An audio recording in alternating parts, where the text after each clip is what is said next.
মানুষ বিশ্বাসঘাতকতা কেন করে? অতিরিক্ত উচ্চাকাঙ্ক্ষা, লোভ, লালসা বা আবেগ এই জিনিসগুলি যখন তারা নিয়ন্ত্রণ করতে পারে না তখন তারা বিশ্বাসঘাতকতা করে।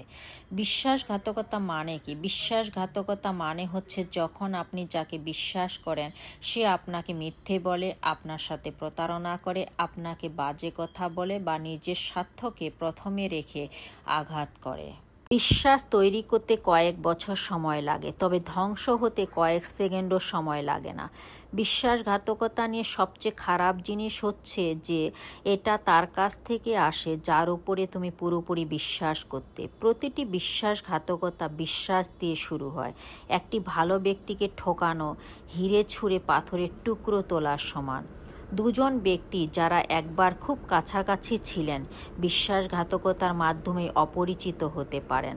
সম্ভবত এটি বিশ্বের সবচেয়ে দুঃখজনক বিষয়। বিশ্বাসঘাতকতার ক্ষেত্রে সবচেয়ে দুঃখজনক বিষয়টি হচ্ছে যে এটি কখনোই আপনার শত্রুদের কাছ থেকে আসে না। তুমি যখন অন্য কারোর সাথে বিশ্বাসঘাতকতা করো তখন তুমি সেটা নিজের সাথেও করো। কিছু লোক সামান্য একটু লাভের জন্য বছরের পর বছর বন্ধুত্বের বিশ্বাসঘাতকতা করতে পিছু পা হয় না। বিশ্বাসঘাতকতা পরিচালনা করা কখনোই সহজ নয় এবং এটি গ্রহণ করার কোনো সঠিক উপায়ও নেই। বিশ্বাসঘাতকতা এবং নাটকের ছুরিগুলি গভীর আঘাত করে, তবে এগুলি বাজে বন্ধুদের ছাঁটাই করে এবং আপনার প্রকৃত বন্ধুদের প্রকাশ করে। যখন কেউ আপনার বিশ্বাসঘাতকতা করে সেটা তাদের চরিত্রের প্রতিচ্ছবি, আপনার নয়।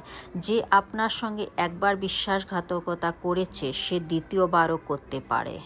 কাউকে বিশ্বাস করা কঠিন যখন তুমি কোনো ব্যক্তির উপর সম্পূর্ণ বিশ্বাস করো কিন্তু পরে সেই তোমার সঙ্গে সম্পূর্ণ বিশ্বাসঘাতকতা করে।